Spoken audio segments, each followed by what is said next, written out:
সকালে জানতে পারলাম যে আমাদের সদর উপজেলা নির্বাচন অফিসে দুষ্কৃতকারীরা জানালার একটু ফাঁক দিয়ে আগুন লাগিয়েছে।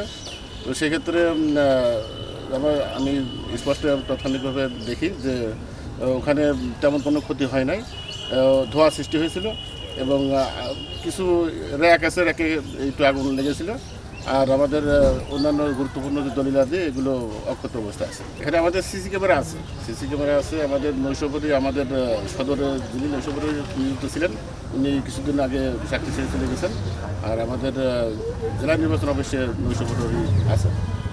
তো এখানে সিসি ক্যামেরার যে বিষয়টা, পিছনে যে সিসি ক্যামেরা দুইটা আছে, তো সেখানে যে ফোকাসটা দেওয়া আছে সেটা যেখানে ঘটনা ঘটেছে ওইটা কাভার করে।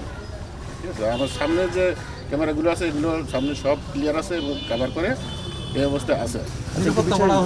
নিরাপত্তা অবশ্যই বাড়ানো হয়েছে। আমাদের কমিশন থেকে স্বরাষ্ট্র মন্ত্রণালয়ে এখানে পত্র দেওয়া হয়েছে এবং এখানে সিকিউরিটি বাড়ানোর জন্য বলা হয়েছে এবং আনসারও নেওয়ার কথা বলা হয়েছে। এখনও আনসার মোতায়েন করা হয়নি।